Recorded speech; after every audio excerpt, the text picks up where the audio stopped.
actually is the lead play in our offense.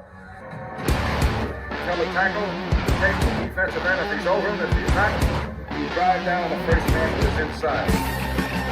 Fullback, you get him. Take the first man outside the offensive tackle. No one shows.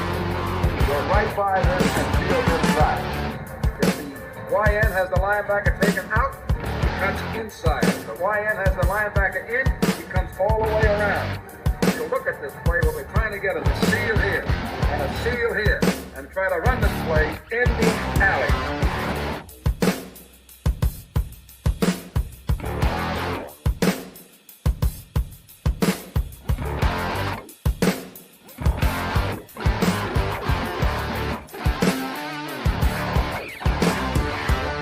Hey, what's up, guys? Welcome to Packers Total Access Chalk Talk Edition. My name is Clayton. You can check us out on Packernet.com. You can find me on Twitter at Packers_Access. We're going to dive into the Detroit Lions game, but more specifically, what we wanted to do was highlight how the Packers went down 24-3. I think we would all agree that was kind of the deciding factor of the game. I know the Packers started to push back a little bit in the second half, but just too much of a deficit to overcome. And it just seemed like it was a blink of an eye when we were watching that game live as to, how they went down so quick, right? And, what we want Chalk Talk to be, like I've said in the past, we can key in on the worst plays. We can key in on the best plays and just show a highlight reel and explain what those plays are. Or we can really get down to the nitty gritty and determine, okay, why did the game end up the way it ended up, right? And it's about understanding what happened and understanding why it happened, right? And really that was the key to the Detroit Lions game there and the Packers losing to the Lions in that tough matchup there at Lambeau Field. So we're going live here on Sunday. Obviously, we still got a ton of NFL football going on. I wanted to hammer this out so you guys would have it on podcast form for your Monday workday. So that's why we're doing it right now. I don't expect a crowd in here. Of course, last time I said that, hopped back in and we had the chat full. So hopefully we can get this done in a timely manner. Let's just jump right into it. I'm going to go ahead and share the screen. And here we go with the tape. So let's just kind of walk through, like I said, the opening plays there in the first quarter and explain exactly what happened because, the defense started off strong. That's something that a lot of people didn't realize, didn't understand. I know it was by the third quarter, everybody was ticked off at Joe Barry. But when you talk about the position the defense was put in, and here's the thing too, Joe Barry, he shoulders some of the blame as well from that game. Now, there was a lot on the players. We've talked about that. I know there's been multiple people that's done chalk talks, if you will, or, breaking down the tape, whatever you want to call it, when it comes to this game specifically. And, everybody kind of has a little bit different view on how everything happened. I think everyone would agree there's enough blame to go around. That's for sure. But United Bates, hey, man, we see you in the chat. Appreciate you dropping by, buddy. So here we go. First quarter, very first play of the game. Detroit's got possession, 1st and 10, 15 minutes left, obviously, in the first. We come out in a 34 jam run stuff. I didn't, really go into great detail about the play. I just wanted to point out that we were in a 34 jam, right, with the nose tackle directly over the center. You've got basically a 5-man front making it a jam. So essentially what you've got here is 5 men on the line of scrimmage, 7 in the box, partially an 8th with Rasul Douglas, but he's playing that tight formation. I definitely wouldn't count it. So we'll say 7 in the box. I know many people were saying, Joe Barry needs to load the box more to stop the run. I don't feel like that's the issue. Now, there was a time within the goal line, and I don't think we'll get to the play. We may, if we do, we'll point it out that he did have 2 down defensive linemen because they were in a nickel set. I didn't have so much a problem with the personnel that we brung out in that situation as I did how the linebackers and even Darnell Savage were just playing so soft, so patty cake in the middle in a goal line situation. It made no sense to me. And again, I don't think that's Joe Barry saying, "Hey guys, don't let them run out of the back of the end zone." I don't think that was the case. I think that the defenders, chose where to line up. They were expecting a certain look and didn't get it. Now, if Joe Barry did tell them, "Hey, Quay, line up 2 yards in the end zone," then yes, that's on Joe Barry. I just have a hard time believing in the goal line situation. That was the game plan. But let's roll the tape here. This first down play, you can see Kenny does a great job taking the cutback lane away. You'll see Quay get stiff-armed here Not a good look for Quay, but Preston Smith sets the edge perfectly. Rasul comes in, helps clean it up, and then Quay there on the backside as well. Beautiful run stop. So immediately show up, stopping the run on first down. Now, 2nd and 10, 14:29 left. We come out in a nickel 2-4-5 zone match. Okay, how do we know it's a zone match? You'll notice this receiver here for the Lions is going in motion. Okay, as he goes in motion, you'll notice no one follows him. Okay, now you'll see him kind of shift, and that's how you can tell it's zone, right? No one's following him across the formation. So this right here, like I said, nickel 2-4-5 zone match. Going to be a little play fake. Look at the immediate pressure by Devontae Wyatt. Beautiful job getting in the backfield. Of course, Jared Goff gets it off. Rasul Douglas plays a great quarter half, it looks like. And Rasul Douglas with the tackle. Quay was right there as well. Setting the tone early. The defense came out looking really, really good. Now you got the next play is a 3rd and 11, okay? 13:48 left in the first quarter. Again, this is the opening drive. We're going to walk through these in order. We come out in a nickel 2-4-5, cover 3, spot drop, on ball scrape. Let's talk about what that means. Nickel 2-4-5, there's your 2 down linemen, right? You've got 4 linebackers, which is 1, 2, 3, and where is the 4th? Where is the 4th? That's right. It's not a nickel 2-4-5. It's actually, they're playing big nickel here. Remember we talked about on the post game. No, actually they're not. There they are. Okay. I thought we might have had one slip through there. There is your other linebacker up top. So they're showing kind of an odd front here, which is really cool. So you basically got one defensive lineman playing what's probably considered a 7 tech, maybe a 5, but to me it looks like a 7 from the TV copy. You got Kenny playing nose, 0 tech right up over the center, right? And then on this side over here, you've got Rashawn Gary and Preston Smith on the same side of the ball, okay? And that's the tight end. That's the strong side. They like to put Preston sometimes when they show kind of these tight formations. They like to put Preston on the tight end side of the field to kind of help set the edge in a run situation. But in this case, they do have the running back flexed out, so it's an empty look. Again, we're in a nickel 2-4-5. We're going to be playing cover 3 spot drop on ball scrape. Now, you guys have heard me talk about scrape before, okay? A scrape technique is when you've got a stand-up stack linebacker, right? And essentially what happens is the defensive lineman on that end, the end will kind of jam in almost like an ET stunt, and the linebacker will scrape off of his spot and kind of fill his void he leads behind, right? Well, what I mean by on-ball scrape is you've got Quay Walker actually on the line of scrimmage here. So you're given a 1, 2, 3, 4, 5-man front, right? And what's going to essentially happen is it's going to be a 5-man rush, okay? So now you're going to have cover 3 spot drop. You guys heard us talk about the difference between zone match and spot drop. Spot drop is you're covering an area on the field. With zone match, it's if and then. If the player, like in this case, if they were in zone match, the corner at the top of the screen may be on the 1. If the 1 crosses the 7-yard thresh mark, then it now becomes man coverage, right? And in this case, with the nickel back here, I believe that's Keyshawn.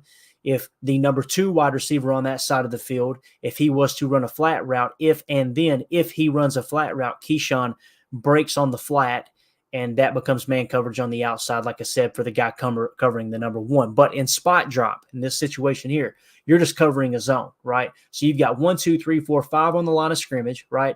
6, 7, 8, 9, 10. You got a deep safety down the middle of the field.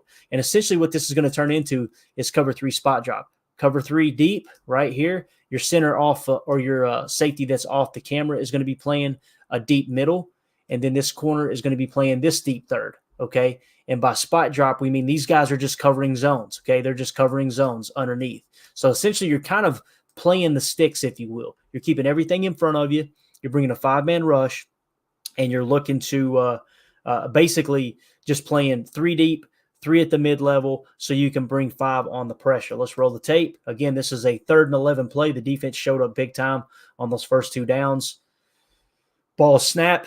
You see the 5-man rush. There you see kind of the scrape. Notice how the edge, like I said, when I'm calling an on-ball scrape. Now, if you were to consider Devontae Wyatt a defensive tackle in this situation, which he's obviously playing in, kind of playing that 5 tech, then you would call this a TE stunt. With him being an end, that's why I call it an on-ball scrape, okay? So you see him occupying these 2 guys so Quay can scrape underneath and fill that void that he just left, all right? Now you're seeing the spot drop happen. Notice nobody's chasing anybody in a man form, right? You don't see anybody turning their back and playing man coverage because it's spot drop. These guys are just playing the zone. They're trying to prevent the first down, right? And again, you got 3 deep across the board. Jared Goff gets a little bit of pressure. He feels from Devontae Wyatt right there. Now, Devontae falls down. We'll give you another angle. I'm hoping we have another angle here because I'm going to show you why he falls down. It was a little bit frustrating on Thursday night. I'm not going to lie because like Ryan pointed out on his podcast, on Packernet podcast, it's funny how the announcers were going out of their way. And I'm not in any way suggesting that the Packers got cheated. That's not what I'm saying. I'm just simply pointing out that they would go out of their way to say, well, this is why this is a penalty on Green Bay. But I know there was 2 or 3 occasions where calls didn't get made. One was a face mask, one was a hold, a defensive hold, and then this one here with Devontae Wyatt will highlight. But I want to key in on our boy Rudy Ford coming across the middle, played it absolutely perfectly, picked that ball off. And again, pressure pick, coverage sack. The fact that Devontae Wyatt was crawling at his feet is how you get that pick. This right here bothers me. Now, you guys know I absolutely love Rudy Ford. But watch the end of this return as he's going up the sideline. That's Jared Goff coming into the picture, gang. That's Jared Goff. Lower your freaking head and run through that cat. And if you don't make it to the end zone, that's fine. But you've got a free shot on the quarterback. Are you serious? And I'm not saying do something dirty. He's making the tackle. He's fair game. This is called football, right? Like, run through that quarterback's chest right there. You get a free lick on him. I don't understand. Again, I'm not on the field. I'm not sitting here trying to say that I could do better. All right. I'm just merely a spectator. But this pointing right here, okay, yeah, all right, yeah. Run through him. Run his butt over. That made no sense to me whatsoever. None. And again, I was fired up for the pick. I love Rudy Ford. I think he's one of the few highlights of this defense this year.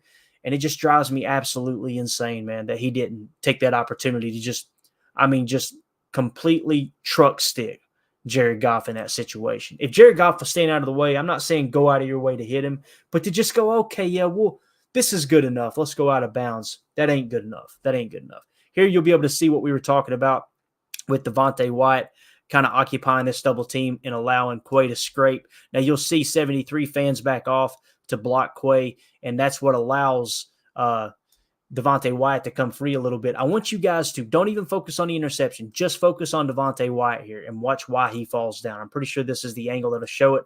I'm going to slow it down a little bit more for us. Watch Devontae Wyatt.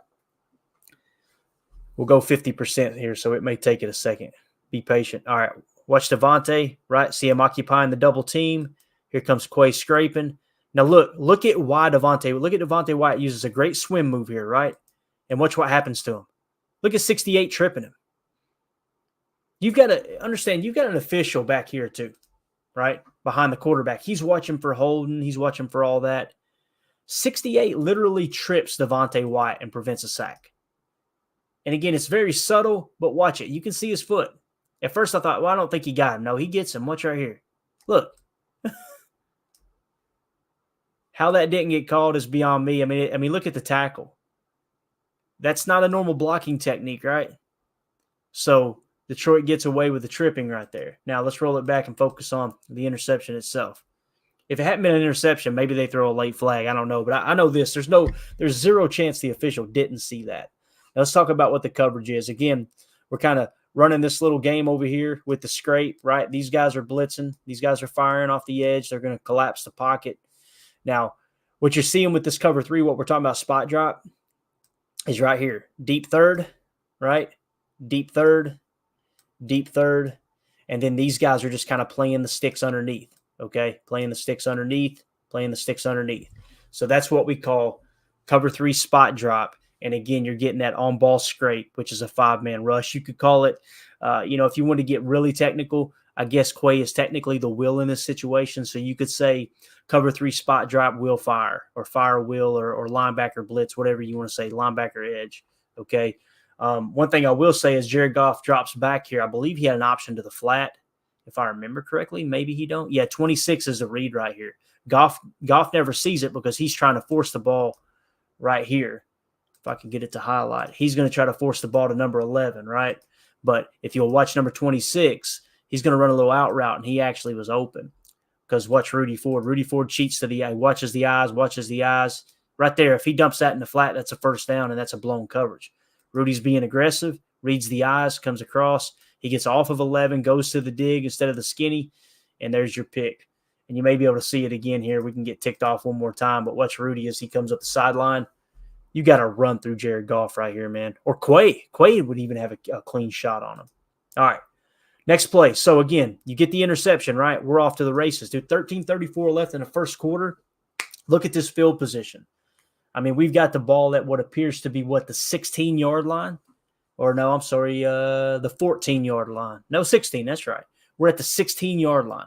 Okay, we're going to come out in 11 gun doubles, F motion lead, 58 choice T swing. All right, let's talk about what that means. I use the number system here because I like to mix it up every now and again, try to stay sharp with the play call, but also help people understand that there are still a few teams in the league that use the numerical system, okay? So what does that mean? F motion lead. Jaden Reed was your F. He's going to motion, so he was over here playing F. He motions over. You see him right there. And what he's going to do is lead out here on a block for the T swing, okay? This is going on big time around the league right now. JT O'Sullivan actually talked about this. This is very, very popular in the National Football League right now, where they'll scheme up a swing pass with a lead blocker, okay? And that's what Jaden Reed's doing here is he's basically a lead blocker in this situation, okay? Now, with 58 choice, what does that mean? I think what you've got here is you've got a 5 route, which is an out, okay? There's the 5. You've got a post, which is the 8 route, okay? So a 58, and then out here with Christian Watson, he's got a choice route. The reason I notice it's a choice route because he wasn't aggressive in his break, and you'll see him kind of reading this DB here as to determine, okay, what do I want to do? Do I want to shadow that? Do I want to go outside? So, again, 11 gun doubles, F motion lead, 58 choice T swing. Let's roll the tape. You see the out up top. Where's Jordan go first? His first read, he's looking to the out route. You got press man right there, right? You could try to fit that in on the outside with the inside technique he's playing, but that is not ideal. I don't think he should throw that pass. There's his first read, okay? Where does he go with his eyes next? Down the seam. So now he's going to now he's looking at the post. So he went out, didn't like what he's seen, came back to the post. Guys, there's 3 guys on that. Where should the next read be? This is a 1st and 10 play, right? A 1st and 10 play. He's going to go to Christian next, right? And then what would be the check? But he's got to recognize right here all these bodies. Check this thing down to Aaron Jones.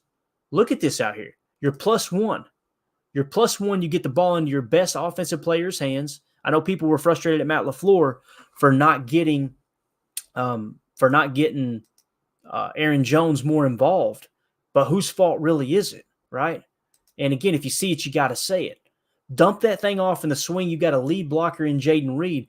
You're probably picking up more than 10 yards on this play if you check it down to the swing, right? You're at least picking up 5 to 7 yards, no doubt about it. But again, he's looking at Christian now. You still got time to go to the swing. Scrambles, dump it to the swing. He's still looking downfield. Notice he's not looking at Aaron. He's not looking down here. He's downfield.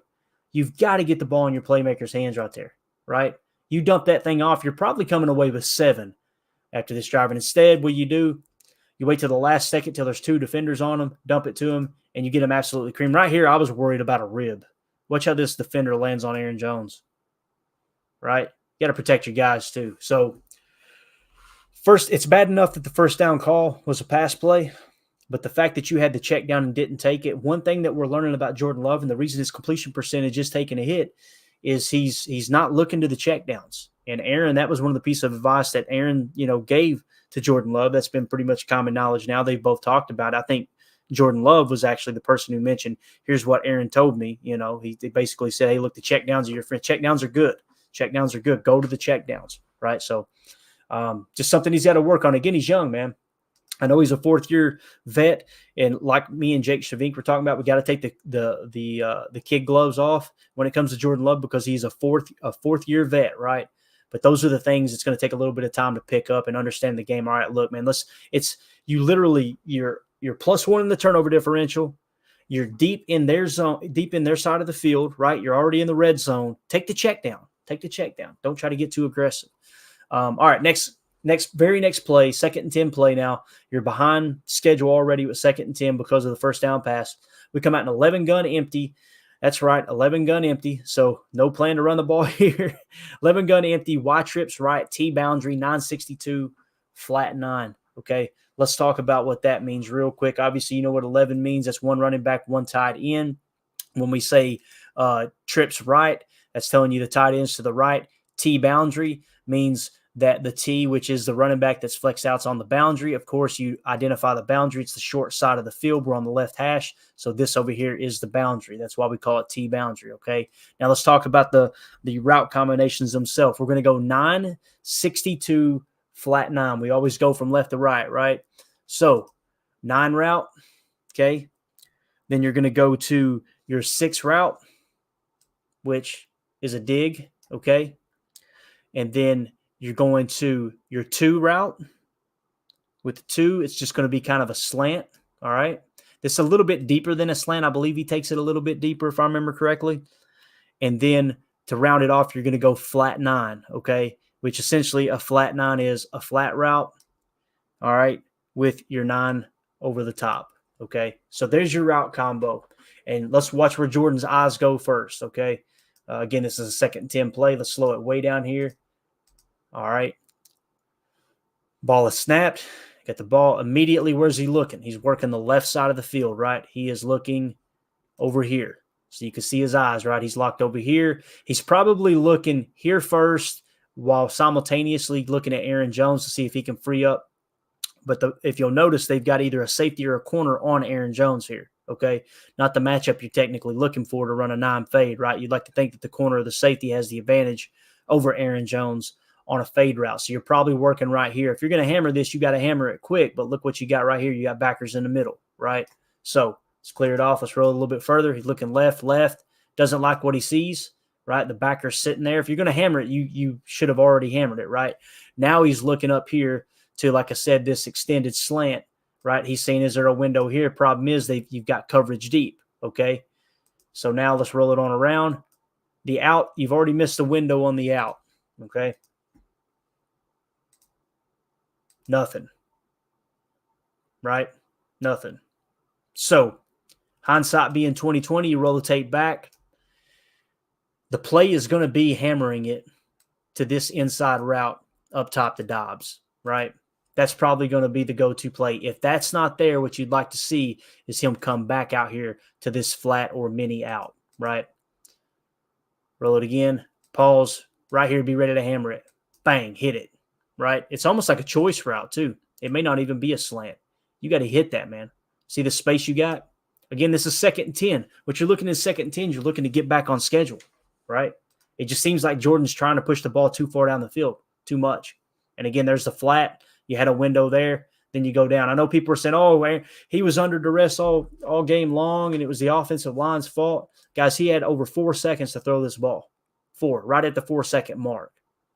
And again, Runyon getting bull rushed by Aiden Hutchinson, but you gotta be aware of that, man. I think he thought Aiden, he took his eyes off Aiden and kept his eyes downfield, and probably thought that Aiden was coming on the outside, was rushing on the outside. I want you to look at our boy Runyon right here. This ain't a good look. You never want your offensive lineman in this position, gang. This right here, not a good look. Know what I mean? Just saying. All right. So, again, you get the interception. You're on their side of the field. You're in the red zone automatically, right? You choose not to run on first down. On that same first down, you chose not to check the ball down to your playmaker, right? You get off schedule. Then you come down on 2nd and 10. You don't take the slant or the choice route there. That was an easy completion for 5 yards to keep you on schedule. You choose not to go to the flat either. You get sacked. You go from being in the red zone with this Detroit Lions team on their heels to a 3rd and 19, and you're 1 sack away from being knocked out of field goal range, right? So now you know the name of the game. They're not going to let you pick up this first down. They're going to play the sticks deep, so you just got to check it down for 3 points. I think Jordan does a good job here. Nothing special, but he made the right play. Go underneath, which you've done it. Wish you had done that on 2nd down, but, it is what it is, right? So that sets you up for, obviously, the field goal and to go up 3-0. So essentially what you had was you cashed in 3 points off the turnover and starting in the red zone, right? Defense showed up on the opening drive and gets the ball back for you, gets you in great position. So let's go on to the second drive. 11:59 left, first quarter, 1st and 10. We come out in a 34 jam. There's a little late rotation to load the box. There's many people saying that we play with a light box. Just because you come out and line up with 2 on the shelf doesn't mean you're playing with a light box. Notice Savage here, okay? You're still showing your 2-high look that prevents Jared Goff from processing information pre-snap. And what you're going to see is late rotation. Right as the ball snap, he's going to come down here and field. Let's do a hat count. You got 1, 2, 3, 4, 5, 6, 7, 8, including Savage. Once the ball is snapped and the ball is in play, 8 guys in the box. Stop saying they play with a light box, right? There you see, look at the heavy box when the ball's handed off, right? And again, defense showed up. Look at this. Great job cleaning it up by Savage. Good job by Preston. All right, we fast forward, 3rd and 5, the same drive, okay? We're coming out in a nickel 2-4-5, cover 1 robber, mirror match, press man. All right, let's talk about what that means. Got a lot of people that's been clamoring for press man, right? Here it is. Look at this. Look at your boy up here, press man, right here, press man, okay? Right here, mirror match, press man. And what is mirror match? We're running a cover 1 robber, first of all, okay? But mirror match press man is basically you're not looking to jam the guy at the line with 2 hands and reroute him in a way that you're delaying him into his route. You just want to get a hand on him, and then you want to get in his hip pocket and mirror everything that he does. That's what mirror match press man is, okay? How do we know it's man? Look at Keyshawn. See Keyshawn following him? They're trying to get a free release there. Goff back to pass, hammers it over the middle. You guys have heard me talk over and over and over about man coverage, right? There's a lot of people last year got really loud saying we want man coverage. This doesn't work. You want Jair following their best receiver, and we want to play man coverage. And what's my argument been? And not just mine, but many people's. If you play man coverage, you're going to give up explosive plays. That's just the way it is. You've seen several in this game by Detroit because you were in man coverage. These are the ramifications of playing man coverage. Look at the release on the guy in motion, right? And look at the matchup you've got. This was schemed up. People said you wanted Jair following their number 1. Well, obviously Jair was hurt. You've got your number 1 against their top target right now. What you did was you put Rasul Douglas on Sam Laporta. You're prioritizing coverage, man coverage, press coverage, your best guy against their best guy or their number 1 target. I know Amon-Ra St. Brown is a better receiver than Sam Laporta, but what you do is you turn on the tape and you say, okay, on a 3rd down, this is Bill Belichick 101. In a 3rd down and I got to have it play, who do they go to? And who they've went to this year is Sam Laporta. So Joe Barry, listen, I'm not saying you listen to the fans, but for the people that say he doesn't play man coverage, you've got mirror match, press man, cover 1 robber, right? And you've got your boy Rasul playing man coverage on their go-to guy on 3rd downs, Sam Laporta. Let's roll the tape. There's the press man. See it? Now, he's playing with outside leverage, okay? Why is he playing with outside leverage? We talked about it. They're in cover 1 robber, which means Rudy Ford's playing deep center. Darnell Savage is playing underneath that mid-zone, right? So it's Darnell Savage's job to take away the middle of the field here, okay? So I want you to imagine, put yourself in the coach's shoes for a minute. You watched all week long, and the tape suggested when they need a play, they like to go to Sam Laporta, okay? They like to go to Sam Laporta. Not only do they like to go to Sam Laporta, but they like to go to him across the middle of the field. What's the perfect play call in that situation, guys, in that scenario? You got it.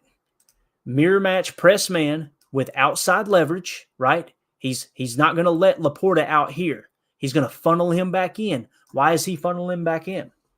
He's going to funnel him back in, right, in here, because you've got a safety dropping down, okay, playing robber. You funneled the play right into the strength of the defense. That's what Rasul does here. But again, it's hard to play man coverage and prevent explosive plays.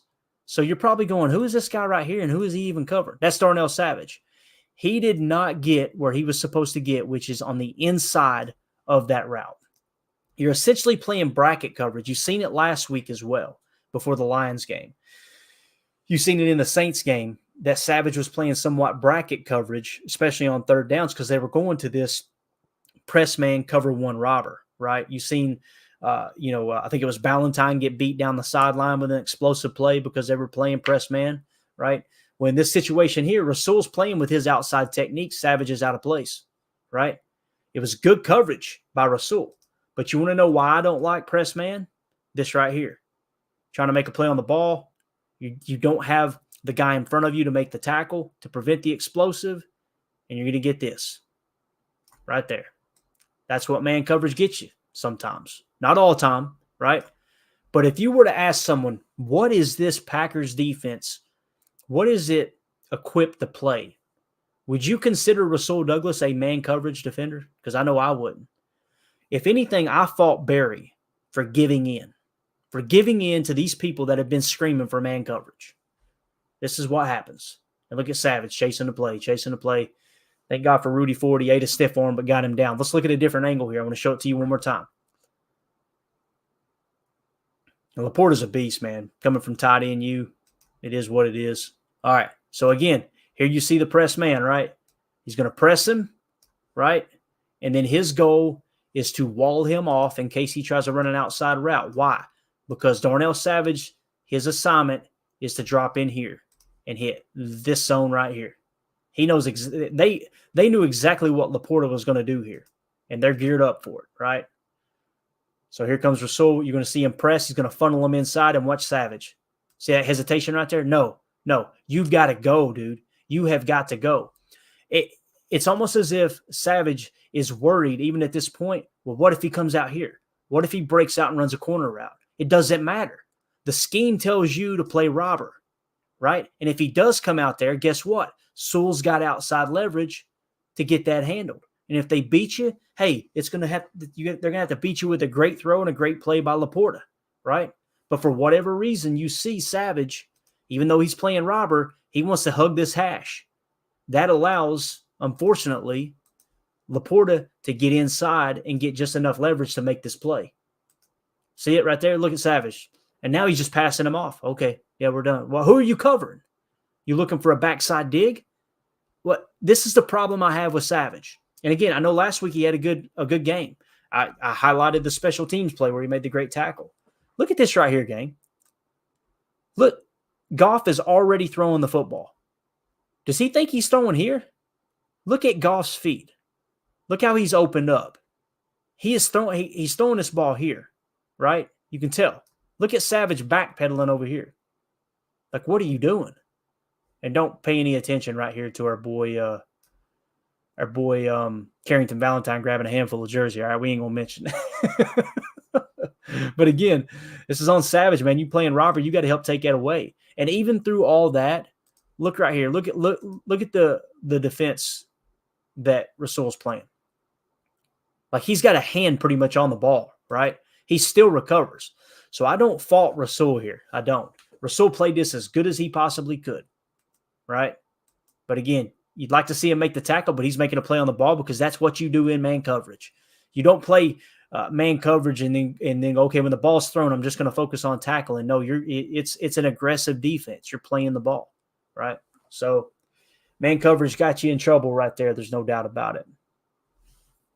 And again, you'll see him.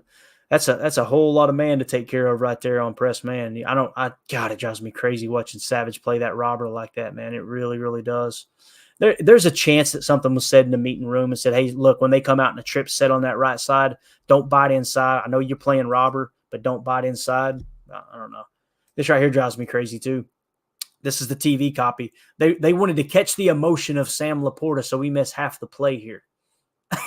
Like it seems like every week we've got something to complain about when it comes to the TV broadcasts. But here you go, another explosive touchdown, Detroit. All right, now some people were seeing that and going, "Oh, they were playing too far off." Whatever. Let's talk about what they're playing here. Right? It's a blown coverage. First of all, well, essentially what you're playing is zone match.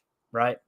So when you got these guys locking up here, this is the play too. You heard us talk about on Packers Total Access Live, where Jared Goff went to Rasul afterwards and said, we knew we were going to get you on that. We knew we were going to get you to bite, right? Because they know they're playing zone match here.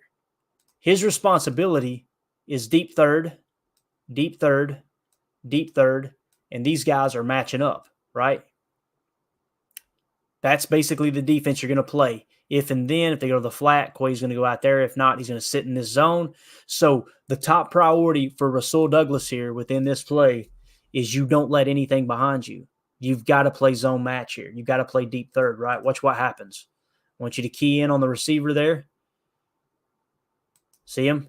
Right now, you're on the brink of it becoming man coverage, okay? So at this point, you're not in man coverage. You're not in man coverage on this guy right now, right? You're playing zone. You're playing deep third. Once he crosses the 7 to 10 yard threshold, whatever their key was in this defense, it now becomes man coverage. You lock onto him and you play basically straight up man coverage on him. Notice he doesn't get that threshold right here. See? A little stop and go. It's over. I heard some people online saying, why didn't Rudy Ford cover his zone? That was Rudy Ford's zone. No, it wasn't. He's playing deep middle. This is zone match. Rasul got too aggressive, lost his footing. Even if he hadn't lost his footing, he's still burned, right? Because he didn't play schematically sound. It's a bad play right there. Bad play. So again, what do you got? You have the offense being too aggressive, right? And refusing to run the ball, okay?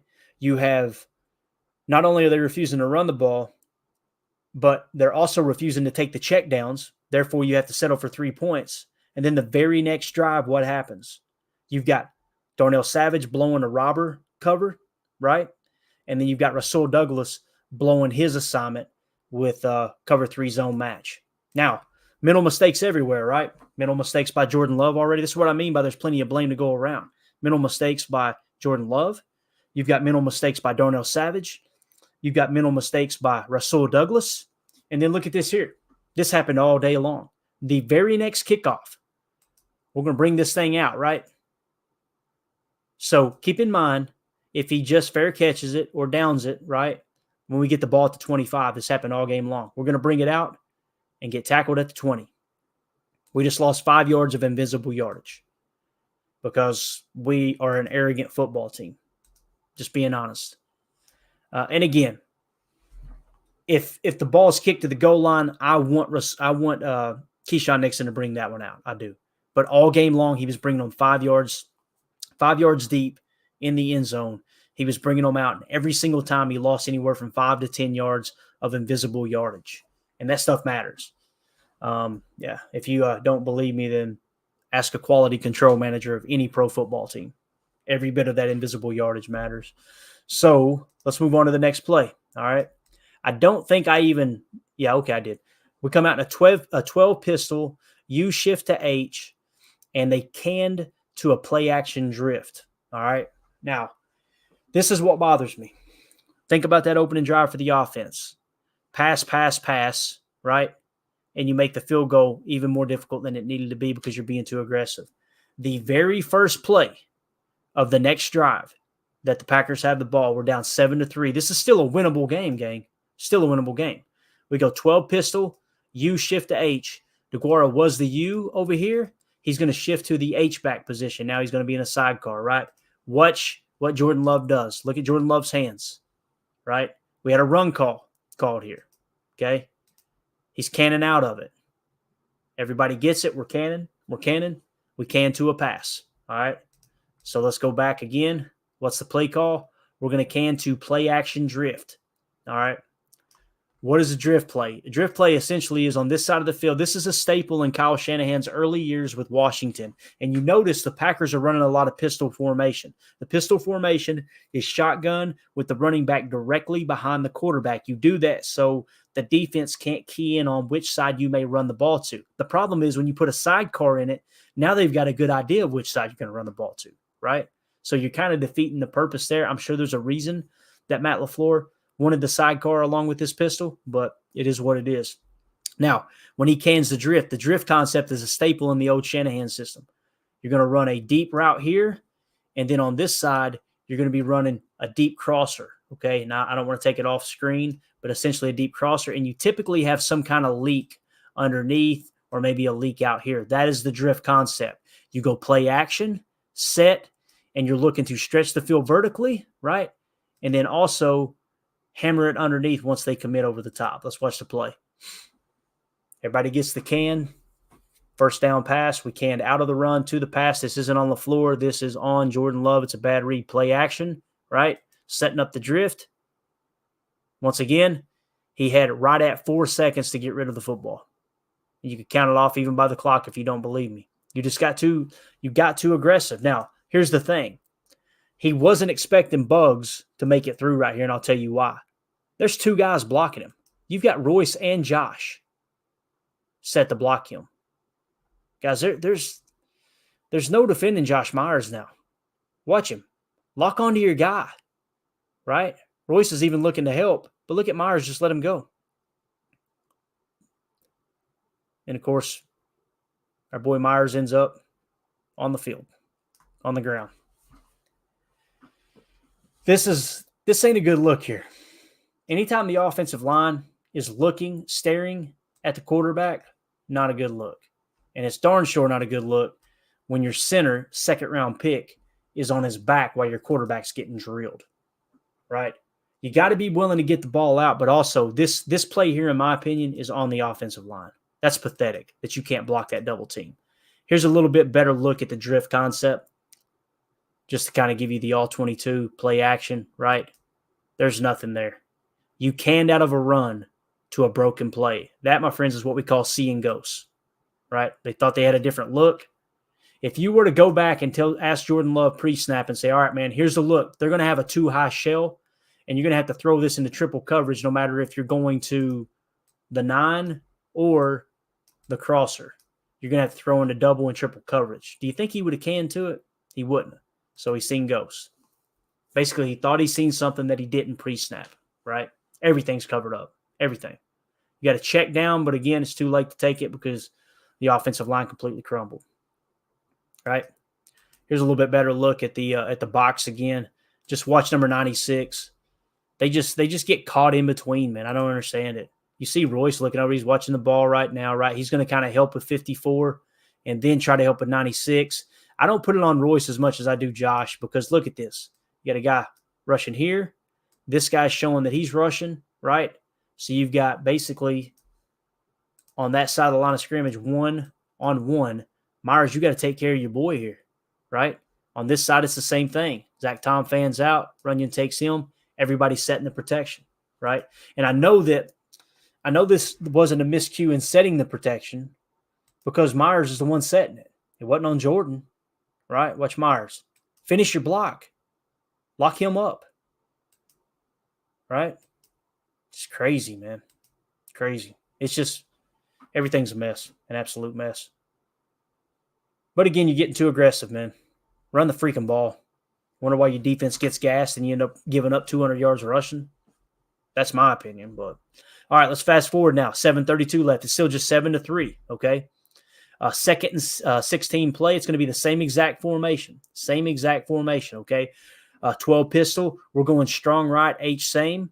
27 Y hot. H lead. T swing. Remember how we showed you earlier Jaden Reed running that lead block on the swing pass? Same thing here. This is something Matt LaFleur is going to be doing more and more of.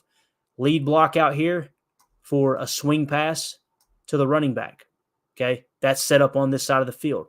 We're going 27, okay, Y hot, H lead, T swing. Okay, so let's talk about what that means. 27, slant, right? This is going to be a slant route right here. That's your 2 route, okay? 7. Your 7 is going to be a corner route, okay? He's going to run a corner, work his way out here, okay? Yeah, I think he even kind of fans it off into an out, if I remember correctly, but it's kind of like a choice there. And then underneath, you've got Y hot. This is your hot read underneath. He's just going to kind of hesitate and come underneath right here, okay? Let's roll the tape. Remember, he passed up on the T swing earlier, right? The H lead T swing. I want you to look at the hat count, gang. First of all, let's roll it back. It's obvious now he's looking nowhere else other than Romeo Doubs. He wants to hammer this slant. They're in press man. What makes you think you're going to win a slant in press man? He's lucky it wasn't picked off. See it? Now, why does this bother me so much? Focus back on the T swing. Okay? Focus on the T swing. Look at the hat count, gang. You walked everyone out. You got the backers occupied by the hot here. You could dump it in the hot too. You could go here. What you don't want to do is go here. Look at this. That's completely covered up. The slant is covered, right? So now look to maybe check it here. But even with all these bodies, I'm dumping this thing out so quick to the swing pass. Why is that? Look at the hat count you got, man.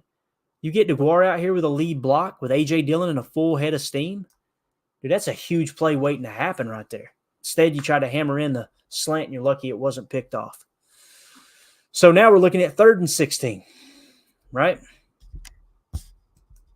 So 3rd and 16, we're going 11 gun, X nasty, strong right trips, T weak, X go Salem, Y leak, T swing.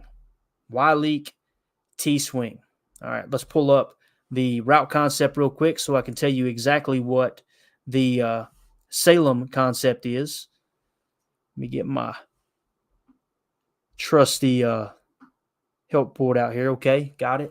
All right, so X nasty, what does that mean? It's a split essentially. You've got the X receiver. He's the X receiver because he's opposite the tight end, right? With him being opposite the tight end, that makes him the X. Nasty is when you line up inside the numbers. Okay, that's a split that kind of, I don't know if it originated with the McVay system, but it's definitely one that the McVay system has used more than anyone else is that nasty split. All right, strong right trips. Obviously, you guys know what that means. So we're going to run an X go, okay? We're going to have Salem, Y leak, okay? Y leak, T swing. So your Y is going to leak out, and of course, you've got a T swing pass here, okay? And now when it comes to Salem, what is Salem? Salem is a combination where you've got your outside receiver running a dig, and you've got the inside receiver running a corner, okay? So essentially with Salem, dig, corner, okay? That is basically your play. All right, let's roll the tape, see what happens here. 3rd and 16, low percentage play, right, of course. The last thing you want to do is turn the ball over, though. If anything, you want to get some of that field position back. Ball snapped, he's looking left. Comes back right, too late. Shovel, no game, right? And, of course, the penalty was holding on the Packers. Now, on the TV copy, I want you to pay attention here. Look at the right side of the screen. What do you see? Guys, I know it's not going to pick up a first down. I mean, there's a chance it does. He's not. At this point, you've got to know, not there, right? Possibly there, not there. Dump that thing off the Musgrave. You kidding me? Look at all this space out here. Look at all this space. Get the ball in your playmaker's hand. Hey, he's kind of holding his hand. I'm like, throw the freaking ball, Jordan. I believe I've got the all 22. I want you to see a little bit better angle here. All right, here you go. This is perfect. So remember the look here, right? You're going dig, corner, right, on the Salem. And I think he might even try to skinny that off a little bit more than probably had to, right? You got your fly, so you're stretching the defense. You got your swing check down, and then you got your leak, right? Focus on Musgrave at the bottom of the screen. Look at this, guys. Look where the chains are. Look at your first down marker.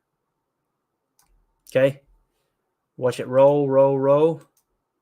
Let's reset that, actually. The ball should come out to Musgrave right now, right? Look at the defenders. If you get that ball to Musgrave, there is literally, 5, 10, 15 yards of free space in between him and the nearest defender. And Jordan just never looked right.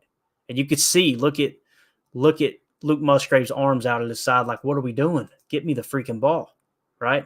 And then you want to try a little shovel pass after the running back already looked away. That's how you come away with 7 yards gained, I believe, in the first quarter or whatever it was. Absolutely horrible, man. Horrible. And then to add insult to injury, you basically lost 6 yards on that drive. It's 4th and 16. You're having to give the ball right back to them. They've got all the momentum in the world, and look what happens.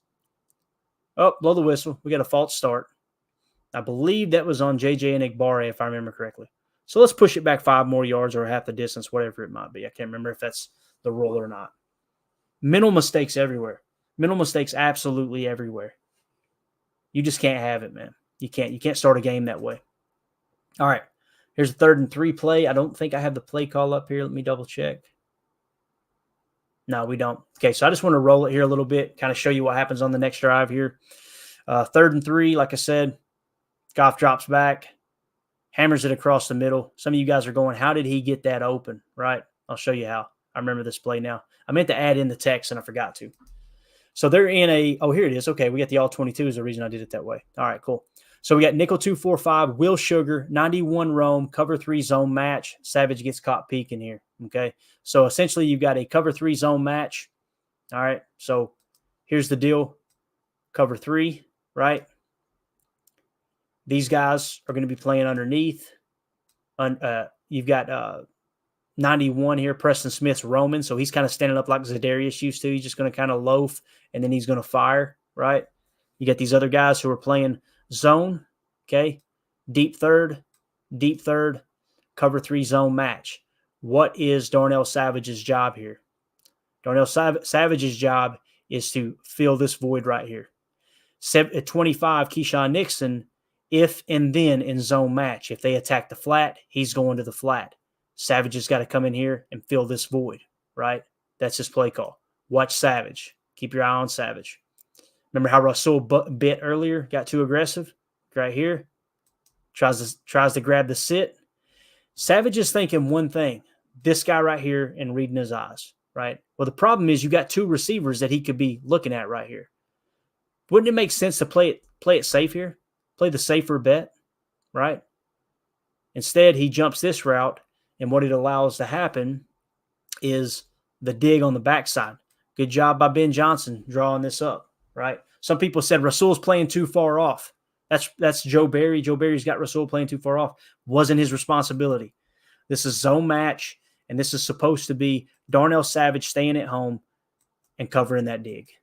Instead, what do you got? A big play for a first down. Another blown coverage by Darnell Savage. Okay, a little bit better look here. Now you can see 91 Roman. I like this rush call, to be honest with you. See how he's just kind of loop in the middle there? It allows you to isolate the edges. You'll see Savage in the upper left corner here, right? Gets too aggressive. Watch him right here. Crap. See how he threw his head back? Watch Savage there before he goes off screen. This point right here, you can see his head follow the ball. See, he thinks that Jared Goff is throwing that ball to the sit. Doesn't matter, man. You gotta protect your responsibility. Look at him throw his head back like crap. Yeah, crap is right, my friend. Another blown coverage. All right, this one here. This is tough to see. I think it's on McDuffie, but again, you got 2 linebackers in the same gap. This is going to be a run to the right. All right, see him hand it off. Look at these 2 backers, Quay and McDuffie right here. What are they doing? Their hips are attached. The running back is already outside, and he's basically preventing Quay from even being involved in the play by taking the wrong gap. This has got to be on McDuffie here. Got to be. But you want to know how they got that edge sealed there?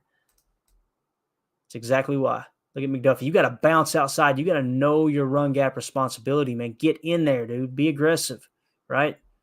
Big game. And again, is it because of the box? You know how many people were saying, oh, we played with a lot box. Barry's a moron. Look at the box right now, guys. Look at the box. 1, 2, 3, 4, 5, 6, 7, possibly an 8th. Really is an 8th, to be honest with you. You got 7 to 8 guys in the box. What else do you want Joe Barry to do? You want him to walk Rasul over here and have him play middle linebacker too and just leave this guy uncovered? Like what is Joe Barry supposed to do in this situation? The box is loaded. Guys just not being gap sound, man. Not happening. Sorry. So now your defense is gassed. There's no doubt about it. 2 straight 3-and-outs from the offense, right? And now you've got guys, missing gap assignments. Look right here. We got a 3-4 jam, cover 1 man, TE stunt. Kobe Wooden falls down here. Like, this ain't on Joe Barry that Kobe Wooden can't keep his feet, right? And everyone's back is to the ball, right? That's what I really want you to key in on here. We're in cover 1 TE stunt. So they're going to run a tackle in stunt. We're in cover 1 man. Notice it doesn't say cover 1 robber. It's cover 1 man because we're being aggressive. Again, we want to load the box, don't we, gang? 1, 2, 3, 4, 5, 6, 7 guys in the box. 7 guys in the box. And what do you notice out here? Playing press man, right? Press man coverage. What happens in man coverage? You turn your back to the quarterback, right? So understand that the design of this play was a TE stunt. Wooden, occupying 2 guys, and then kind of playing contain, right? That allows this guy to come free rush. And once Goff tries to bail, this is exactly what they did against Justin Fields. If he tries to bail, then you've got Kobe Wooden. The problem is Kobe Wooden falls down. Now, why does Clayton not like man coverage? Because their back is turned to the ball. When your back's turned to the ball, this is what happens. Look at Savage. You can't fault Savage here because he's in man coverage. That's why his back is to the ball. That's how you get a big gain like that. I hate man coverage with a passion, guys. I hate it. Oh, it's so frustrating, man. Somebody hit me on Twitter and said, we wasn't talking about man coverage. We were talking about Jair playing man coverage. You want one guy to play man coverage and follow the number 1 receiver the whole game, but still play quarters. I don't understand, man. I don't. All right. Right here, 4-3, flat line 6. All right. 1, 2, 3, 4 down linemen. So you shifted to a 4-3 with a wide 9. Quay's in the middle. You got what I call a flat 6. You got 6 guys on the line of scrimmage, right? This is a decent goal line set. 2nd and goal. Let's roll the tape. Handoff. How do you get beat that bad? How does that happen? Spot it yet? Look at these 2 guys in the same gap. We got Rasul and Preston in the same gap. You see Rasul, he's being aggressive. You're going to get up here and play outside, right? Preston just way too far out. Look where Quay's at. Preston way too far out. Rudy's too late. Savage can't even sniff it, right? I know he's opposite side of the field, but still, it's like he's just, I don't know what he's doing. If he's expecting a flea flicker or what, but again, 2 guys in the same gap. That's your problem there, even with a 4-3 front. Later on, you'll see the 2 down linemen that we talked about that I do think was a bad scheme. But so now you're going down 14-3, right? 14-3. This is a better look at it right here. So again, Preston here, in my opinion, has got to know I've got to take this gap away. He's going to set the edge, right? Hopefully Rudy will come help Phil as well. But this gap right here, I got to agree that when you got the defensive linemen that close, right, in proximity to each other, you're leaving this big gap that we're talking about right here. You know, I don't like that look pre-snap. You could put that partially on Joe Barry. But again, Preston getting so far out, what are you thinking, dude? Like, what are you doing out there? That's bad, guys. That's bad news. All right, 14-3. Tired of looking at this play, to be honest with you. Again, plenty of blame to go around, man. Defense, offense, everything. So, remember what we said earlier about invisible yards? We're now down 14-3. 2 minutes, 54 seconds left in the first. Look where he catches this ball, gang. 2 yards deep in the end zone. You down it, you go to the 25. You already lost 5 yards of invisible yardage, right? Bringing it out, gets tackled at the 20. You lose 5 more, possibly the 21. So you've now lost 9 yards of invisible yardage on 2 returns. Your quarterback refuses to take a check down. He cans out of the pass to the run, or out of the run to the pass to be overly aggressive. Missed numerous checkdowns from the get-go. You've got your best cornerback that's healthy on the field in Rasul Douglas blowing 2 coverages already. You've got Darnell Savage blowing 2 coverages. You've got multiple occasions where linebackers were in the same run gap fit. And then you've got Rasul and Preston in the same run gap fit. There's just mental mistakes everywhere. Absolutely everywhere. All right, so see, did we draw anything on this? We did not. All right, let's see what happens here. 1st and 10, 2 minutes and 50 seconds left. Roll the tape. Little run and play. Yeah, I think I did a sequence of some runs. All right, look at here, boys. Well, we picked up 2 or 3 yards. Hey, 2nd and 7 sounds a lot better than 2nd and 10, doesn't it? Now we got an 11 pistol F motion counter. And I want you to think about this, guys. Think about this for a second. This is a counter play, all right, which is basically a guard's going to pull, okay? Notice the running back is going to jab like he's going here, and then it's set to go to this side, okay? That's what makes it a counter footwork. You're going to pull a guard. If you were to pull any guard, who would you want to pull? Who do you, when you think of a pulling guard, you think of who is the most versatile, the most athletic offensive lineman on this roster? Who's the weakest link? Who do you think is a better offensive lineman, John Runyon or Royce Newman? Right? I would say it was John Runyon, right? Probably don't want to scheme up a play where your least athletic offensive lineman in Royce Newman is the pulling guard. And I'll show you why. See the counter footwork? Bang, we're coming back. Look at Royce. Keying on Royce. Keying on number 70. He's going to pull around. And again, this is what I get by, I understand what Mike Wall is saying. You're asking these guys to do things they can't do. Like, this is not Royce Newman's game. Look, what is he doing? Like, completely whiffs on Aiden Hutchinson. If he seals that block and smacks Aiden right there in the mouth, then look at this wall that you're going to have right here. Between Wicks and Royce, and now you got Jaden out here, and you know this is a counter. Look at all the room you're going to have. But watch what happens. Royce whiffs, already getting contact. Look, AJ has to slap Royce on the back and do it. He has to basically put a spin move on Royce Newman to try to get out here and make a play. Now imagine that same corner coming up, right? Jaden Reed knows that is AJ Dillon's guy, right? That's why he let him go. The goal was to seal off the safety. AJ comes around clean, and you can run this guy over, probably pick up this first down on a 2nd and 7. But instead, he's having to dodge Royce. Somebody doesn't seal their backside block. Just a missed opportunity. Still a decent game considering, Royce completely whiffed.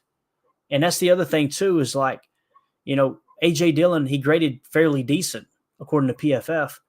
And I think that's one of the reasons why right there. He didn't have anything to work with and still gain yards. You got to give a little bit of credit there, right? So now we're 3rd and 3. We come out in 11 gun, doubles tight, strong right, T weak, digs, Y motion, flat curl, T swing. All right, let's talk about what that is. First of all, the digs play, okay? Some people would call this a drive. Typically, a drive is a outside receiver running a drag route or a shallow cross with a dig over top of it. I would call this digs because they're running it at the same depth. And, I was watching JT O'Sullivan's breakdown of this, and he said this was a crosser, okay? And that could be the case. You would definitely want to trust a former NFL quarterback over a dumb redneck from Tennessee. All right, I promise you that. But the way I see this play design is a digs. This is the play, if you guys watched the preview show that we did earlier last week, that I said, this is how I want you to attack the Detroit Lions, because it forces the linebackers to make a decision, and it opens up other things on the opposite side of the field. But also, you're going to have windows, right, to be able to hammer this ball in on a digs play. But that's digs. We're going Y motion, curl flat, okay? So he's basically going to be running a curl, and then you're going to have a flat route, all right? So Y motion, curl flat. So essentially what you've got is you had your Y motion. You're going to have a curl with a flat, all right? Let's watch it. There's your motion. You're getting a lot of this quick motion today. Like JT O'Sullivan was talking about, Miami has made it really, really popular. Just that quick, full speed, get a run and go, right? You'll see it's kind of a quick out. I kind of look at it more of a flat than an out. You see the sit right there underneath, okay? So where does Jordan go with the ball? He's going to try to hammer it in on the left side, okay? If I remember correctly. Let's roll the tape here. Let's see.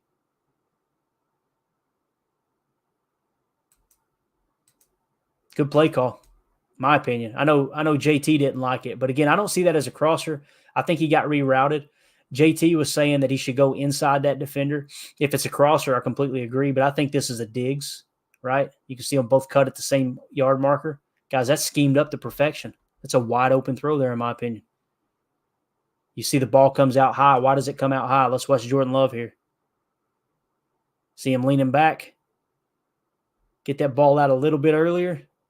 Got some pressure in his face too. You can't have that. You're lucky that wasn't picked. God, you're lucky that wasn't picked. 3rd and 3 play. Schemed up to perfection. Matt's done a good job scheming up open passes. There's no doubt about that. So another missed opportunity, right? Detroit's got the ball back. They're winning 14-3, a minute 20 left in the first quarter.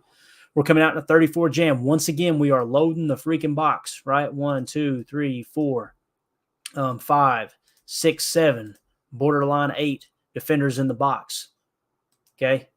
We're playing cover 1, mirror match, press man. We're going to do a 99 loop, green dog blitz. People were saying that he's playing vanilla and not aggressive and not playing man coverage and not loading the box.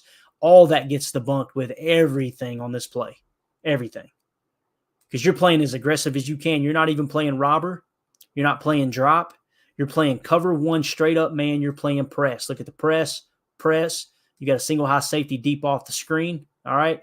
You're going to be doing a 99 loop. So your 9 techs, basically what's going to happen, these defensive linemen are going to rush inside, and these 9 techs are going to loop back in and try to get a free lane. 99 loop. Okay. And then you're going to run a green dog blitz. What's a green dog blitz? You're playing man coverage, right? So I'm going to go blue here for the backers just to kind of make it differentiated. Well, I've already lined that stuff up for you. Let's do it here. Quay, man coverage on the tight end. Isaiah McDuffie is man coverage on the running back. If the running back stays in the block and doesn't immediately go out in a pass route, you run what we call a green dog blitz. That means when your guy is staying in the block and you're in man coverage, you just turn it into a blitz. So you'll see Isaiah fire right here as soon as he realizes it, right? He's kind of bringing it. Now, again, what's the downfall to man coverage? Your back is to the ball, right? There you see it. It's as aggressive as it comes. Why do I not like man coverage? I said it earlier in this episode. Because it is the number 1 defense giving up explosive plays in the passing game. That's why quarters coverage, Fangio style, zone match principle, a.k.a. Joe Barry's defense is so popular because it prevents plays like this. When you're in man coverage, you give up plays like that. Plain and simple. You got a rookie 7th-round wide receiver playing man coverage against Amon-Ra St. Brown. I believe who that is, if I remember right. Or is that Reynolds? That might be Reynolds. That's Reynolds, okay? Still, we highlighted him in our PFF preview, right? He's grading out, I think, a 71 on the season for PFF. 7th-round rookie cornerback playing press man against Josh Reynolds. Explosive.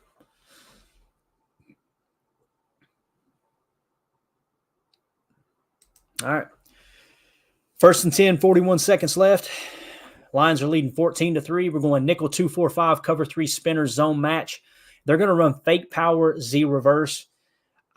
There's really, when you're trying to put blame on this play, this is just a good play call. The fact that they sold it with fake power, what I mean is you're going to have 2 offensive linemen are going to pull. It might even be the center. I can't remember if it was this tackle or the center. But essentially what you're going to have is 2 offensive linemen pull to sell this look in this direction.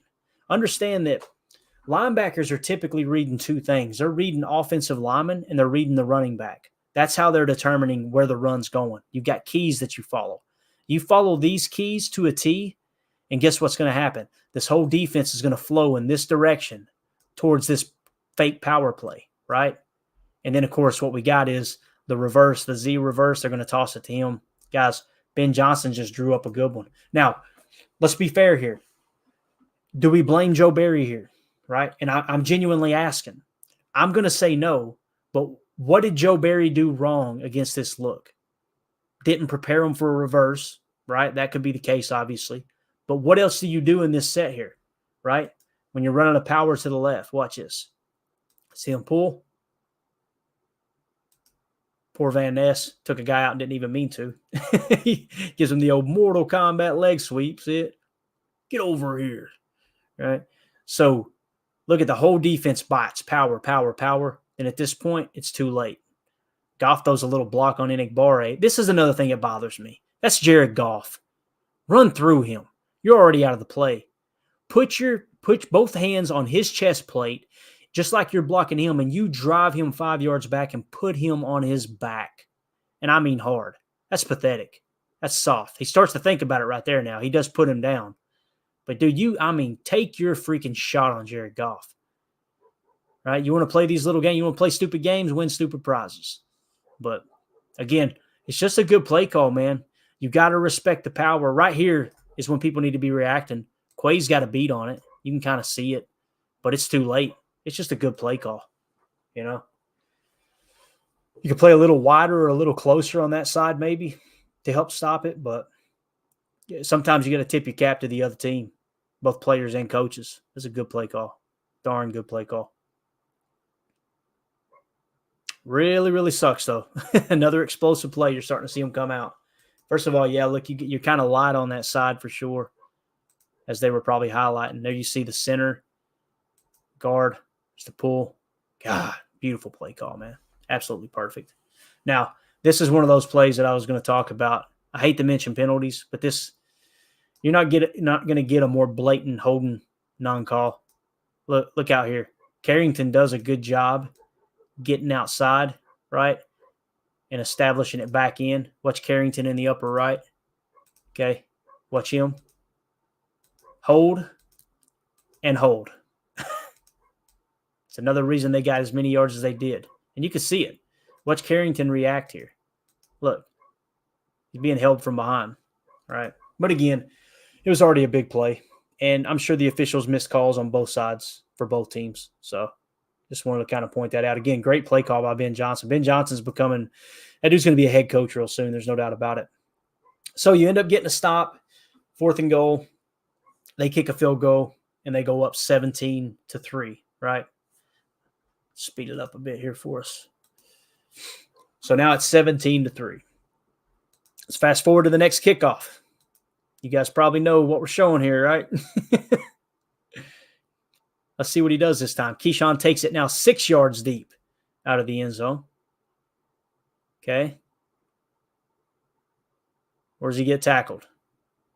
21. You lose 4 more yards. So now you're up to 13 yards of invisible yardage that you're already down on. Oh, and on top of that, guess what?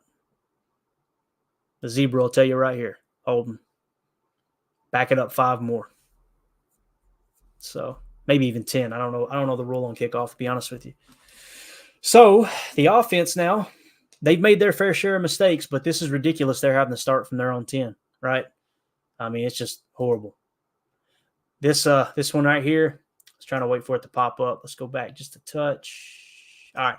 We come out in 11 ace, doubles tight, strong left, slot attached, play action, max protect, 45 slot leak. This is what I refer to as a blind play action, okay? Blind play action.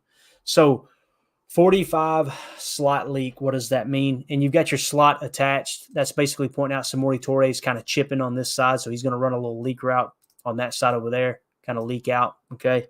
And we're going 45, so let's talk about what that is. Your 4 route is a curl, okay? And then your 5 route is going to be an out, okay? So let's roll the tape. Boom. Actually got that wrong.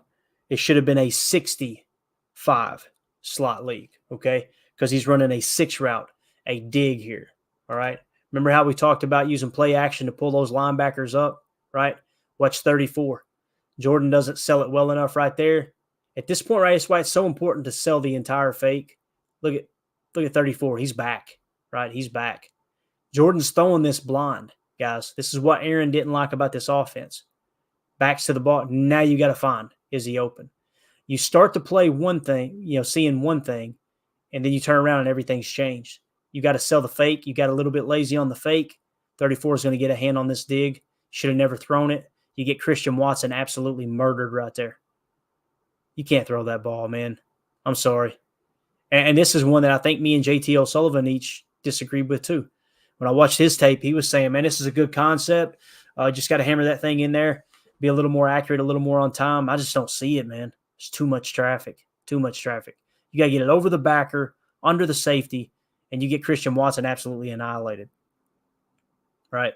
Tipped, intercepted. You're going to get a better look at it here in just a second. So, again, that's a 6 route, that dig route. Let's get a better look right here on this angle.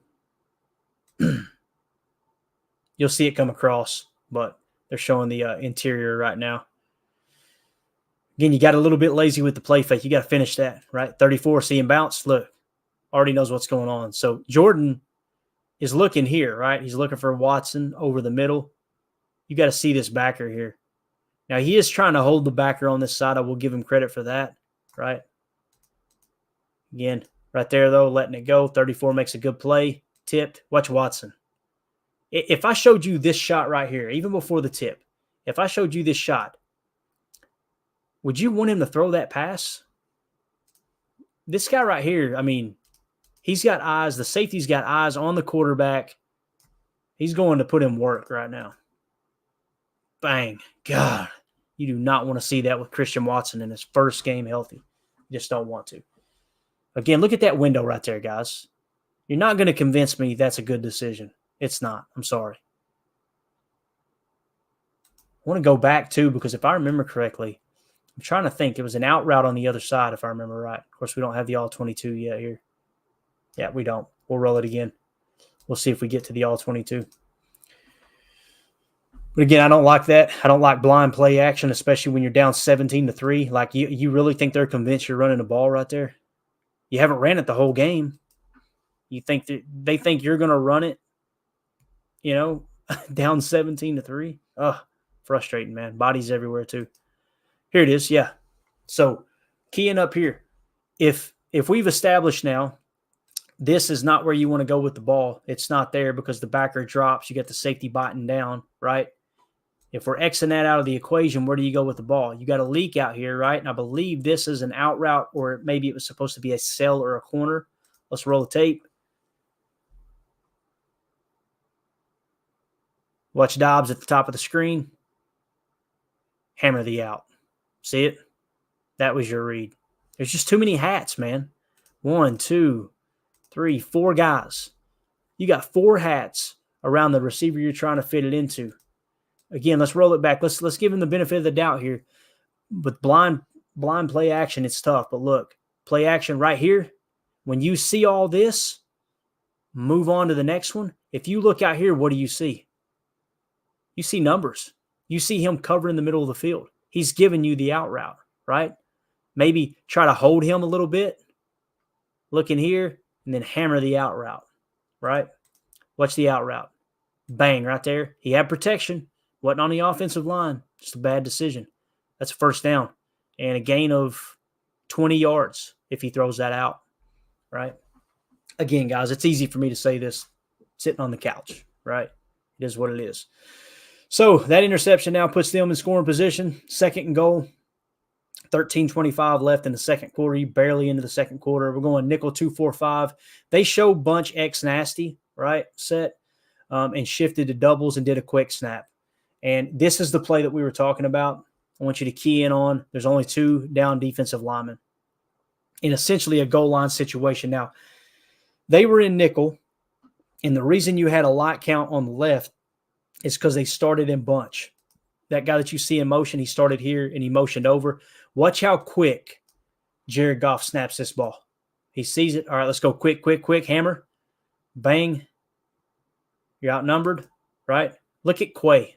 I want you to key in on Quay. Mike Wall did a good job pointing this out on his broadcast, right? He just walks it in.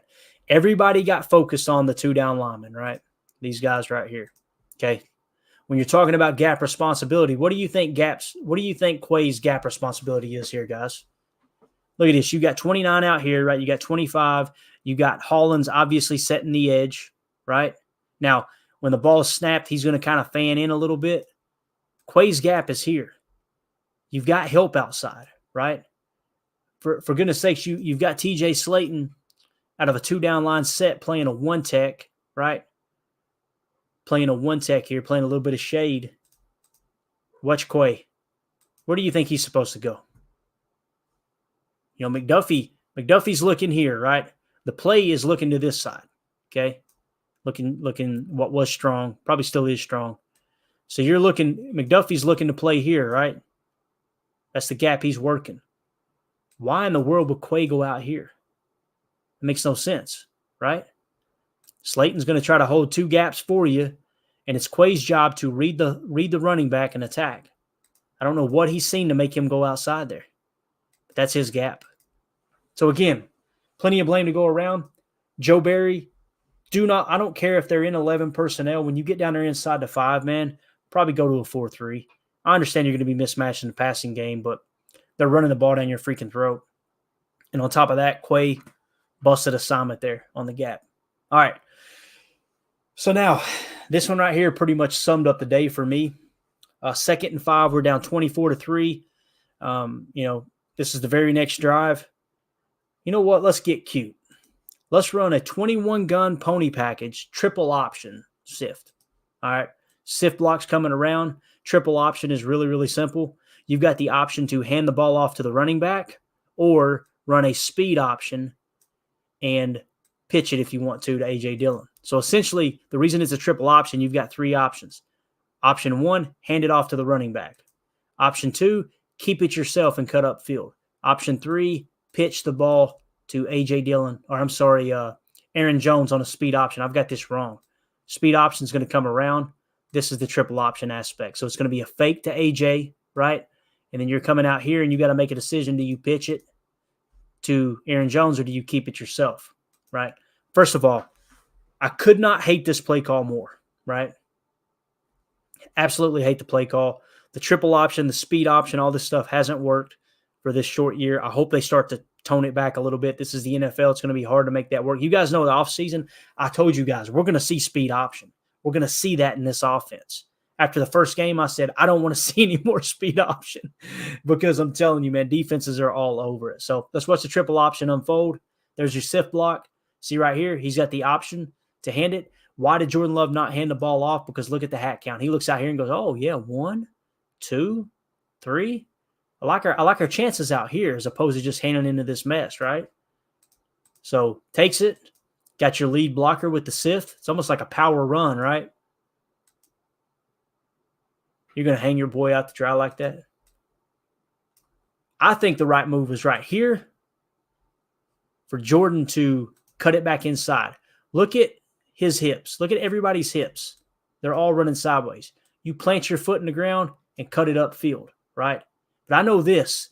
Every single one of these guys are squared up with leverage here. And look at the hat count. 1, 2, 3, 4 against 1. 4 against 2. So they got a +2 hat count. And you're going to pitch the ball to Aaron Jones and hang him out. Look at this, guy. This looks like a freaking crime scene. And that's what you end up with. Right there. When you get cute, when you play stupid games, you win stupid prizes. I can't tell you how sorry I felt for Aaron Jones in this game, man. You don't give him any opportunity to establish a run early. You completely ignore him on the lead T swings. And now you're going to throw a triple option in a -2 hat count disadvantage and get his legs completely freaking taken out and him put on his head. I mean, that is not good. Another look. Again, right here's a little bit better look. The only opportunity is to plant your foot and try to cut up field and then just get down. It's a busted play. You knew it was going to be a busted play from the get-go. Right here, though, man, look at Aaron. Vulnerable. Hands above his head to try to catch the pitch. And look at this hat count. First of all, you get Jordan Love killed too. Look. Makes no sense, man. Makes no sense at all. Josiah DeGuara whiffed on his block. Completely whiffed. Oh, my God. So hard to watch, man. Yeah, right there. That summed it up. Aiden Hutchinson. All right, 3rd and 7. Same drive. Right, here we go. Incomplete. So, you want to know why you got boat raced? I mean, my goodness. Look at how you started offensively. Man, it's tough. So tough. The out route wasn't there. Just trying to anticipate, get the ball out. Good coverage. Just good coverage, man. So, add insult to injury. You're down 24-3. It's 4th and 7, right? You're going to punt the ball away. Here comes the punt.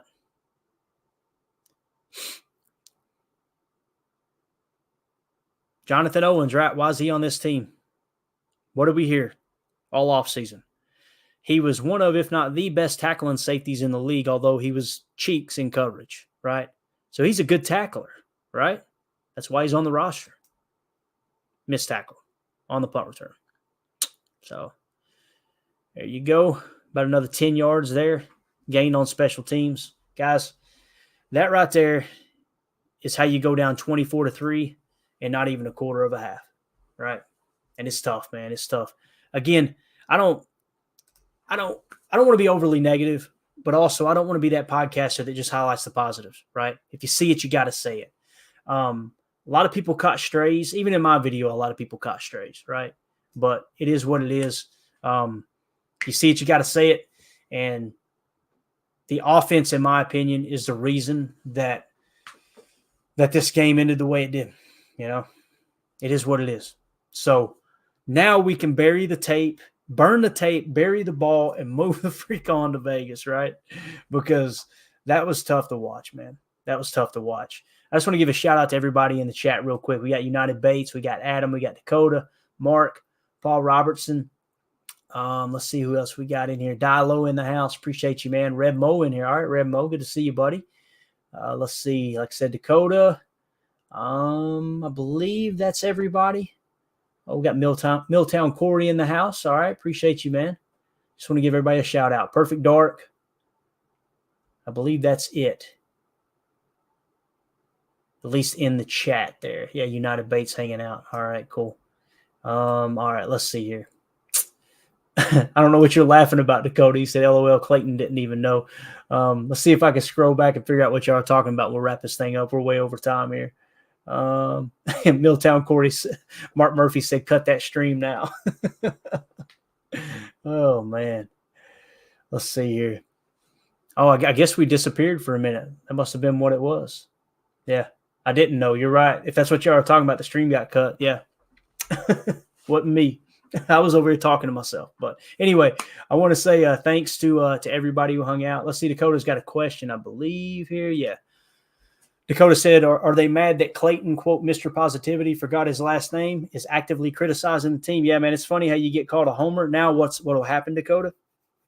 And I am a homer, first of all. I wear that with pride. I'll be the first to tell you.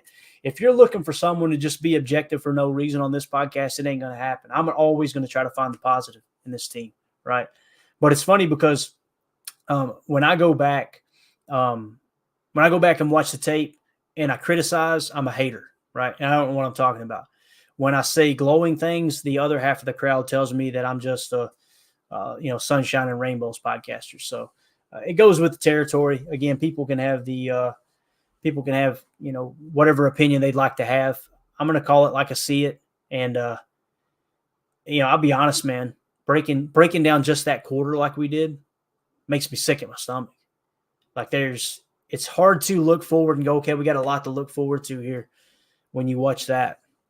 Ryan talked about on his podcast, sometimes people say, that, hey, look, it's just a bad game. You got to move on. There's nothing to gain from it. There's no positive to gain from it. I think in some cases that's true. I never want to look at it that way because there's always something to learn out of every situation, in my opinion. Most of the time, the negative situations are where you learn the most. But, man, if there was ever one that I would agree with Ryan on, this is probably it. It was tough. It was tough to watch. Let's see here. Red Mo said Jordan probably said Jordan had a bad game too watching the film. I want him to succeed, but tape is tape. Yeah, I completely agree. Perfect Dark said someone – that's hilarious, dude. He said someone that loves J-Lo reporting the crap out of this stream, LOL. That's hilarious. Yeah, so we're not doing anything illegal, though. I promise you that, because everybody has rights to share NFL footage. It just can't be monetized. That's all. So, yeah, that's it. Milltown Corey, please keep being a, quote, hater, Clayton. We all like the truth. Some fans are just sheep listening to ESPN and FS1. Yeah, man, I tell you, those they're definitely geared toward a certain approach in getting likes, clicks, and not even likes, but clicks and interaction, right? It's bad about that. Never want to be that kind of show for sure. But anyway, guys, thank you so much for hanging out with us. We went way over. I'm battling some kind of stomach bug. You can probably hear it in my voice. I'm surprised we got through. Yeah, if you guys had known that going in and you seen the stream cut, you probably thought, crap, he had the bell. But we made it through. And like I said, I'm probably a little extra nauseous just from what we've seen on tape. But thank you guys for hanging out with us. Hopefully we learned something, right? And kind of see that there's going to be people blaming Jordan Love. There's going to be people blaming Joe Barry. There's going to be people blaming Darnell Savage. There's going to be people blaming the offensive line and Coach Butkus and Josh Myers and Royce Newman. There are going to be people, blaming Aaron Jones for not playing more snaps, blaming Matt LaFleur for not getting him more involved. The answer to all of that and the proper blame is just say, yes, I agree. Everyone is at blame, right? Everyone is at fault in this game. It's tough. So, all right. Appreciate you guys for the well wishes. Really do, man. We're going to try to get back in here at 7 p.m. Central and do Packers Total Access Live. The plan is for me and Tim to go live. And if Jacob's available, he'll hop on. He's got some other stuff doing, some other plans, I should say. But I got to be real. If this gets any worse with the way I'm feeling right now, we're probably not going to make it. But you guys, we've got it scheduled. If we don't go live at 7 p.m. Central, just know and help spread the word. Hey, man, he was battling a little bug, and it is what it is. So, yeah, Redmo, you got it, buddy. There's only so many fingers to point with. You got that right. And, hey, I'll tell you another one. Blame the fans too, right? You guys seen all that blue in the stadium. We're to blame too. It is what it is. It's a bad week. We'll rebound, though, man. Packers are the greatest franchise in sports history, and we're going to be here every week. Good or bad, we're going to be breaking it down. So appreciate you guys hanging out with us. I know there's NFL football going on. The fact that there were so many people in here watching along with us, we don't take it lightly. We appreciate you guys making us a part of your day. And for those of you listening on the pod, hopefully this helped. Hopefully we articulated it enough. Hopefully there wasn't enough or wasn't too many silent moments where I was trying not to puke on my keyboard, but also trying not to throw something at the screen as well for how bad the team played. But we got through it. Like I said, hopefully you guys come out with something as far as a little bit better understanding as to why or how we went down 24-3. And I think we would all agree that 24-3 is the reason the Packers lost, right? I like the fight they showed in the second half. That's a plus, but it's one of the few pluses we had on the day. But again, we'll plan on being back at 7 p.m. Central Time tonight for news and updates, everything with your Green Bay Packers on Packers Total Access Live. For those of you listening on the pod, thank you for making us a part of your day. As always, let's go out and be the change we want to see in the world, and go Pack Go. The power sweep. Actually, it's the lead play in our offense. Come a tackle, take the defensive end if he's over him. If he's not, you drive down the first man who is inside. Pull back and get him. Take the first man outside the offensive tackle. No one shows. Go right by them and field inside. If the YN has the linebacker taken out, he cuts inside. If the YN has the linebacker in, he comes all the way around. So look at this play. What we're trying to get is a seal here and a seal here and try to run this play in the alley.